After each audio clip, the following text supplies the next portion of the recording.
경영자라면 반드시 해야 하는, 책임지고 해야 되는 5대 과업이 무엇입니까? 세 번째 동영상입니다. 지난 첫 번째 동영상과 두 번째 동영상을 통해서 경영자의 5대 과업을 간략히 말씀드렸고, 또 두 번째 동영상에서는 그 중에 세 가지 과업의 세부 항목을 말씀드렸습니다.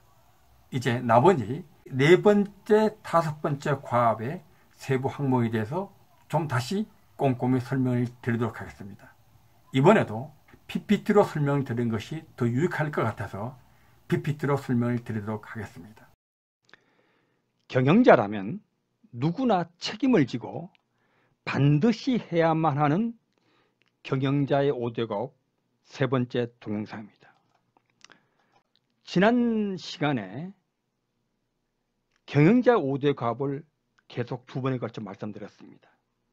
자, 첫 번째 과업이 목표 설정이죠. 그리고 두 번째 과업은 그 설정된 목표를 달성하기 위해서 조직을 구축하는 과업이었습니다. 그리고 세 번째는 구축된 조직, 그 속에는 구성원들이 일을 잘하도록 동기를 부여하는 과업, 이 세 번째 과업이었습니다. 네 번째 과업은 그들이 일을 잘했는지 못했는지를 척자하고 평가하는 과업입니다. 그리고 피터 드러커는 마지막으로 going concern, 영속하는 조직을 위해서 구성원의 개발을 언급합니다. 자, 오늘은 네 번째, 다섯 번째 사항을 좀 집중적으로 설명을 드리도록 하겠습니다. 자, 네 번째입니다. 네 번째 과업, 측정 평가 과업의 포인트는 첫 번째로 그 평가는 공정하고 공평해야 됩니다. 이건 너무 당연한 거죠. 여러분들이 학연, 지연, 혈연이 아닌 실적에 기반을 둔 공정함과 공평함을 느낄 때 여러분들은 힘이 나죠. 만약 여러분의 조직이 학연, 지연, 혈연으로 결정이 된다면 어떻게 힘이 나겠습니까? 그리고 실력이 아닌 실적입니다. 물론 실력이 좋은 사람이 실적이 좋을 가능성이 높지만 같지 않습니다.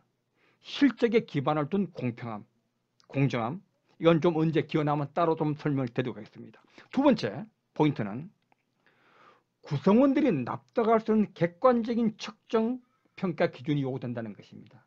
그런데 이건 정말 쉽지 않습니다. 왜 그렇습니까? 가치관이 다 다르거든요. 객관적인 측정 평가는 쉽지 않습니다. 왜냐? 보는 관점과 성장 과정이 다르고 중요하게 생각하는 가치관이 다르기 때문에 쉬운 일은 아니지만, 그럼에도 불구하고 한 조직에서 서로가 신뢰가 될 때, 신뢰가 되는 건 가치관의 문제가 아닙니다. 관점이 달라도 신뢰할 수 있습니다. 신뢰는 언행일체에서 나오니까요. 그리고 성실하면서 나오기 때문에. 그런 것이 형성된다면 상대에 대한 존경이 있게 되죠. 그런 의미에서 어렵지만 여러분이 시도하셔야 됩니다. 세 번째로 아주 재미난 건데, 공정하게 평가가 된다고 구성원들이 인정할 경우, 우리 조직은, 우리 회사는 아주 공정한 평가를 하고 있어, 이렇게 인정될 경우 이 시스템, 측정 및 평가 시스템이 또 하나의 동기부여책이 될 수 있다는 것입니다.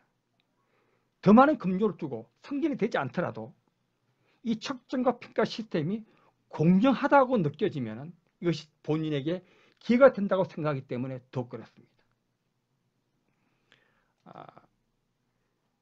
여기서 이제 하나 중요한 건, 이 측정 및 평가 문제는 지식사회 지식근로자에게 참 어려운 측면이 있습니다.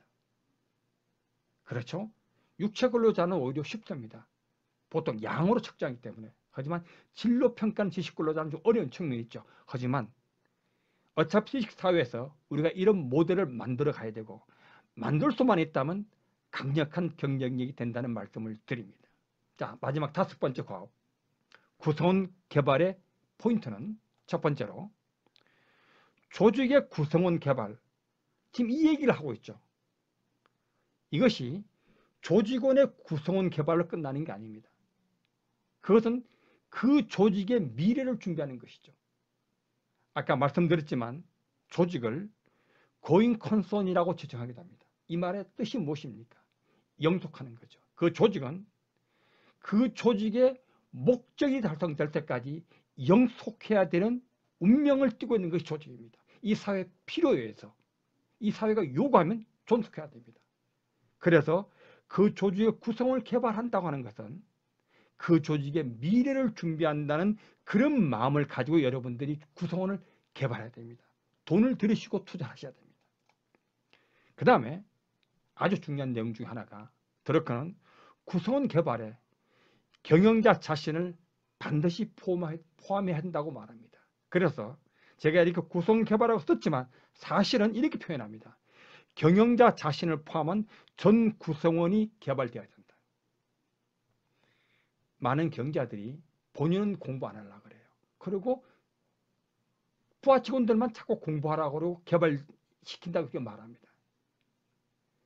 경영자가 개발되지 않고 경영자가 모범을 보이지 않는데 구성원들이 잘 개발되겠습니까?